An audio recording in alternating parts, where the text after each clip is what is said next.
ગુજરાત બુલેટિનમાં આપનું સ્વાગત છે। ગીર ગંગા પરિવાર ટ્રસ્ટના 1,11,111 જળ સંચયના કાર્યના સંકલ્પને મળશે વેગ।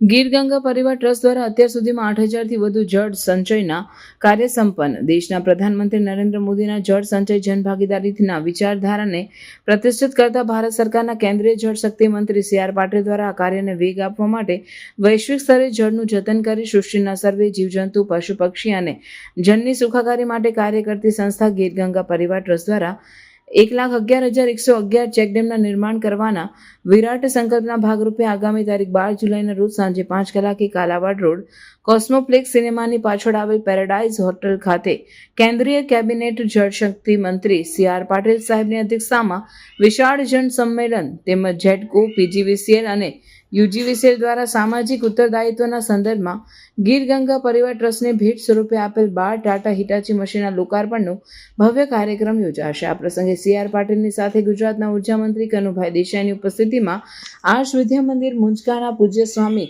પરમાત્માનંદજી આશીર્વચન આપશે। અતિથિ વિશેષ તરીકે SJ હૈદર સાહેબ, અધિક મુખ્ય સચિવ ઉર્જા અને પેટ્રોકેમિકલ વિભાગ, UGVCLના MD NM Chaudhary, PGVCLના MD KP Joshi અને જેટકોના MD ઉપેન્દ્ર પાંડે ઉપસ્થિતિમાં લોકાર્પણ કરવામાં આવશે। ગુજરાત ભાજપ ઉપાધ્યક્ષ ડોક્ટર ભરતભાઈ બુધરા, રાજકોટ શહેર ભાજપ પ્રમુખ માધવભાઈ દવે અને રાજકોટ શહેર ભાજપ પૂર્વ અધ્યક્ષ મુકેશભાઈ દોશીની ઉપસ્થિતિમાં યોજાનાર આ જળ સંમેલનમાં ઉદ્યોગપતિ, દાતા, સમાજશ્રેષ્ઠીઓ અને દરેક જિલ્લા અને તાલુકાઓના મહાનુભાવો 1500થી વધુ લોકો હાજર રહીને જીવનમાં વરસાદી અમૃત સમાન શુદ્ધ પાણીનું મહત્વ અને પાણીનું યોગ્ય જતન કરવા માટેની માહિતી આપવામાં આવશે। ગીર ગંગા પરિવાર ટ્રસ્ટના પ્રમુખ દિલીપભાઈ સખિયાના માર્ગદર્શન હેઠળ ટ્રસ્ટ દ્વારા વર્ષો જૂના જર્જરિત અને તૂટેલા ચેકડેમો છે તે રિપેર કરીને ઊંડા અને ઊંચા કરી તેનો જીર્ણોદ્ધાર કરવામાં આવશે તેમજ જરૂરિયાત પ્રમાણે નવા પણ બનાવવામાં આવે છે। ગીર ગંગા પરિવાર ટ્રસ્ટ દ્વારા આ પ્રકારના અત્યાર સુધીમાં લગભગ 8,000 જળ સંચયના કાર્ય પૂર્ણ કરવામાં આવેલ છે। અનેક જિલ્લા અને તાલુકામાં જળ સંચયના સંદર્ભમાં ખરા અર્થમાં ભગીરથ કાર્ય થઈ રહ્યું છે। સૌરાષ્ટ્રમાં નાના મોટા ચેકડેમ છે પણ ખરા, પરંતુ તેમાંથી ઘણા ડેમોમાં કાપ ભરાઈ ગયેલ છે અને પરિણામ સ્વરૂપે આવા ડેમ ખૂબ જ છીછરા થઈ ગયેલ છે। આવા કામથી ભરાઈ ગયેલ ચેકડેમમાંથી માટી ઉપાડી ગીર ગંગા પરિવાર ટ્રસ્ટ દ્વારા લોક ભાગીદારીથી જમીનના તળ ખુલ્લા કરવામાં આવે છે અને ડેમના પાણીની ક્ષમતા વધારવામાં આવે છે। ખેડૂતો દ્વારા ડેમમાંથી નીકળેલ ફળદ્રુપ માટી ઉપાડીને ખેતરમાં નાખવાથી પાક ઉત્પાદનમાં પુષ્કળ વધારો થાય છે। ગીર ગંગા પરિવાર ટ્રસ્ટ દ્વારા અલગ અલગ જિલ્લા અને તાલુકાઓમાં 1,11,111 ચેકડેમ રિપેરિંગ, ઊંડા ઊંચા તેમજ નવા બનાવવા, રિચાર્જ, બોર કરવા, ખેત તલાવડી કરવાનો દ્રઢ સંકલ્પ કરવામાં આવ્યો છે। જે પૈકી 8,000 સ્ટ્રક્ચર થઈ ગયેલ છે તેમાં ગીર ગંગા પરિવાર ટ્રસ્ટને સમાજમાંથી મોટી સંખ્યામાં દાતાઓ અને નાગરિકો જોડાઈ ગયેલ છે। હાલમાં સમયમાં બેંગ્લોર અને દિલ્હી જેવા શહેરોમાં પ્રવર્તી રહેલી પાણીની અછતની પરિસ્થિતિ આપણે ત્યાં ઊભી ન થાય અને લોકો વરસાદી અમૃત સમાન શુદ્ધ પાણીનું મહત્વ સમજી અને પોતાના જન્મદિવસે, લગ્ન દિવસે કે પરિવારના કોઈ સ્વજનોની પુણ્યતિથિ તેમજ પોતાના ઘરે આવતા દરેક પ્રસંગોને કાયમી યાદગાર બનાવવા માટે પોતાના વતનમાં વરસાદી પાણીના સંગ્રહ માટે ચેકડેમ બનાવીને વર્ષોના વર્ષો સુધી સૃષ્ટિ પરના સર્વે જીવોની રક્ષા કરી શકે છે। વર્ષો પહેલા નદી અને તળાવમાં પાણી હોવાથી ત્યાં આજુબાજુમાં વૃક્ષોથી ભરપૂર પ્રકૃતિ ખીલી ઉઠતી હતી, તેથી દરેક પશુ પક્ષી જીવજંતુઓને પીવાના પાણી અને ખોરાક સાથે રહેણાંક મળી રહેતું હતું।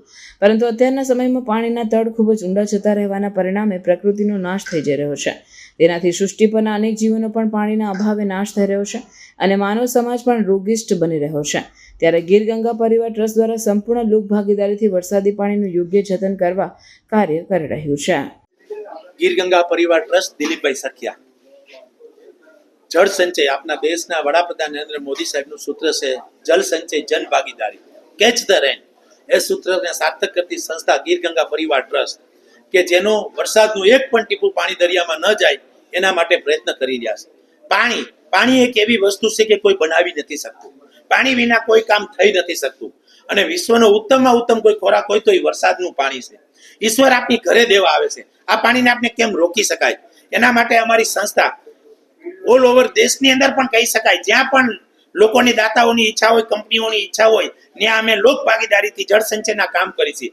ચેકડેમ ઊંડા કરવા, રિપેરિંગ કરવા, નવા બનાવવા, બોર રિચાર્જ કરવા, ખેત તલાવડી કરવી, કુવા રિચાર્જ કરવા, અત્યાર લગીમાં નાના મોટા 8,000 કરતા પણ વધારે કાર્યો પૂર્ણ કર્યા છે અને 1,11,111 ડેમો બનાવવાના સંકલ્પ, આવા જળ સંચયના કાર્ય કરવાના સંકલ્પ સાથે અમે આને આગળ વધારી રહ્યા છીએ। એના ભાગરૂપે જેટકો અને PGVCL દ્વારા અમારી સંસ્થાને 12 હિટાચી મશીનના દાનમાં મળેલા છે CSR માંથી।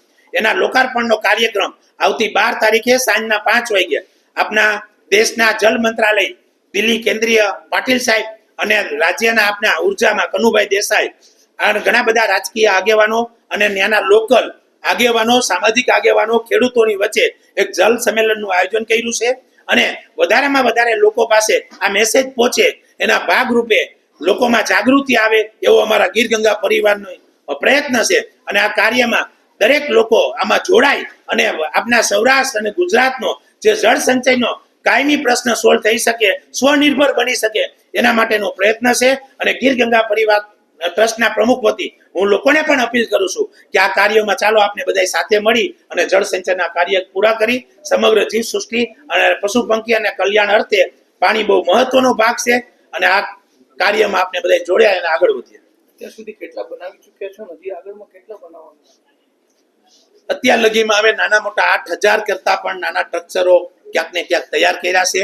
1,11,111 સ્ટ્રક્ચર કરવાનો અમે ટાર્ગેટ કર્યો છે કે જેની અંદર ચેકડેમ, તળાવો, બોર રિચાર્જ, ખેત તલાવડી, કુવા રિચાર્જ, અન્ય નાના પાણીના સ્ત્રોતના ખાડા, વધારેમાં વધારે જળ સંચયના કાર્ય થાય એવો અમારો ટાર્ગેટ છે.